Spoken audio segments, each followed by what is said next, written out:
అని చెప్పారు. అదే ఘటనతోటి నవజాత శిశువులకు ఇన్ఫెక్షన్ సోకడంతో వారిని నీలోఫర్ ఆసుపత్రిలో చికిత్స కోసం చేర్చినట్లు తెలిపారు. ఈ ఘటనకు కాలం చెల్లిన మందుల వినియోగమే కారణమని వైద్యులు చెప్పినట్లు సమాచారం ఉందని హరీష్ రావు ఆరోపించారు.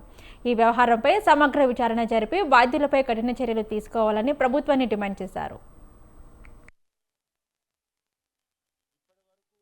ఒక శాసనసభ్యుడు, ఒక మంత్రి గారు, వైద్య ఆరోగ్య శాఖ ఒక ఉన్నతాధికారో వచ్చి పరామర్శించిన పాపాన పోయింది లేదు. సంఘటన ఎందుకు జరిగింది అని పూర్వాపరాలను తెలుసుకునే ప్రయత్నం కూడా చేయలేదు. ఇప్పటి వరకు దీని మీద పూర్తి స్థాయి విచారణకు కూడా ఆదేశించలేదు. ఇవాళ ఆ తల్లుల పరిస్థితి ఏంది? చిన్న పిల్లలు, వాళ్ళు పూర్తిగా కోలుకొనకపోతే రేపు ఆ పిల్లల్ని ఎలా చూసుకోవాలి, ఆ సంసారాన్ని ఎలా వెళ్లదీయాలి, ఆ కుటుంబ పరిస్థితులు ఎంత దారుణంగా దెబ్బతింటాయో ఒక్కసారి ఆలోచించాల్సిన అవసరం ఉంది. 10వ తేదీ 6గురికి మీరు సిజరింగ్ చేశారు.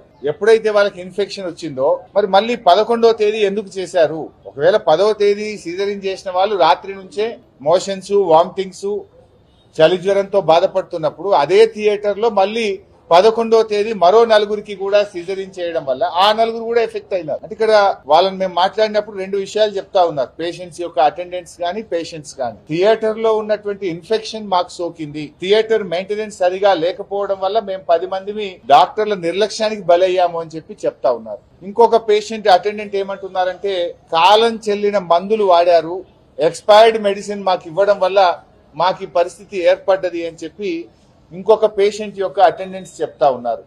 మరి ఇంత తీవ్రమైనటువంటి ఘటన విషయంలో ప్రభుత్వం ఎందుకు గోప్యంగా ఉంచే ప్రయత్నం చేస్తుంది? ప్రభుత్వం దీని మీద ఎందుకు విచారణకు ఆదేశించలేదు? దీనిపైన పూర్తి స్థాయి విచారణ జరపాలని, నిర్లక్ష్యానికి బాధ్యులైనటువంటి వారి మీద వెంటనే కఠిన చర్యలు తీసుకోవాలని చెప్పి కూడా మేము ప్రభుత్వాన్ని ఈ సందర్భంగా డిమాండ్ చేస్తా ఉన్నాం. ఇప్పటి వరకు ఒక శాసనసభ్యుడు, ఒక మంత్రి గారు, వైద్య ఆరోగ్య శాఖ ఒక ఉన్నతాధికారో వచ్చి పరామర్శించిన పాపాన పోయింది లేదు. సంఘటన ఎందుకు చెప్పించాను.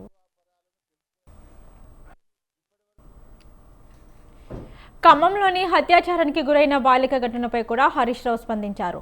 బాధిత బాలికకు ప్రభుత్వం అన్ని విధాలుగా అండగా నిలవాలని, మెరుగైన వైద్య చికిత్సతో పాటు అవసరమైన రక్షణ కల్పించాలని కోరారు. అలాగే బాధితురాలికి 25 లక్షల పరిహారం ప్రకటించి కుటుంబానికి సహాయం అందించాలని ప్రభుత్వాన్ని డిమాండ్ చేశారు. ఖమ్మంలో ఒక మైనర్ బాలిక రేప్ జరిగితే ఆ రోజు కూడా బీఆర్ఎస్ స్పందించేదాకా ప్రభుత్వం రాలేదు. మేము రాగానే హడావిడిగా సీతక్కలు, తుమ్మల గారు, ఇంకోరు మా వెంటనే వాళ్ళు వచ్చింది తప్ప అప్పటిదాకా ఎవరు రాలే. ఆ అమ్మాయి కూడా ఇంకా కూడా ఆసుపత్రిలోనే ఉంది. ఆ అమ్మాయిని కూడా పరామర్శించాం, ఆ పసిపాపను కూడా మాట్లాడినాం. ఆ అమ్మాయి పాపం కాళ్ళు నిలబడే పరిస్థితి లేదు. ఆ అమ్మాయి తన కాళ్ళ మీద తాను నిలబడడం ఇంకా కష్టమే అని చెప్పి డాక్టర్లు చెప్తా ఉన్నారు. ఆ అమ్మాయి నడుము నుంచి కింది భాగం ఏది కూడా పనిచేయడం లేదు. యూరిన్ గానీ, మోషన్స్ గానీ, కాళ్ళు నడవడం గానీ ఇవన్నీ చాలా కష్టం అని చెప్పి పాపం డాక్టర్లు చెప్తా ఉన్నారు. నేను అందుకే ప్రభుత్వాన్ని కూడా కోరుతున్నాం, ఆ అమ్మాయికి కనీసం ఒక 20-25 లక్షలు. ఎందుకంటే లైఫ్ లాంగ్ అమ్మాయి, చిన్న 8వ తరగతి చదువుతున్న అమ్మాయి, లైఫ్ లాంగ్ మైనర్ బాలిక. ఆ అమ్మాయి ఎలా బతకాలి? లైఫ్ లాంగ్ ఆ అమ్మాయి మరి వీల్ చైర్ మీదనే జీవితాన్ని నడపాల్సినటువంటి పరిస్థితి ఏర్పడుతుంది. అందువల్ల కనీసం ఒక 25 లక్షల రూపాయలు ఆ అమ్మాయికి ఎక్స్గ్రేషియా ఇచ్చి ఆ అమ్మాయి తన జీవితంలో నిలబడే విధంగా ఆ అమ్మాయిని, ఆ కుటుంబాన్ని ఆదుకోవాలని చెప్పి కూడా ప్రభుత్వాన్ని డిమాండ్ చేస్తుంది. ఖమ్మంలో ఒక మైనర్ బాలిక రేప్ జరిగితే ఆ రోజు కూడా బీఆర్ఎస్ స్పందించేదాకా ప్రభుత్వం రాలేదు.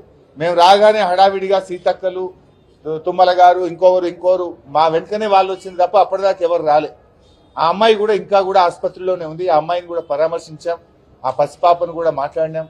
ఆ అమ్మాయి పాపం కాళ్ళు నిలబడే పరిస్థితి లేదు. ఆ అమ్మాయి తన కాళ్ళ మీద తాను నిలబడడం ఇంకా కష్టమే అని చెప్పి డాక్టర్లు చెప్తా ఉన్నారు.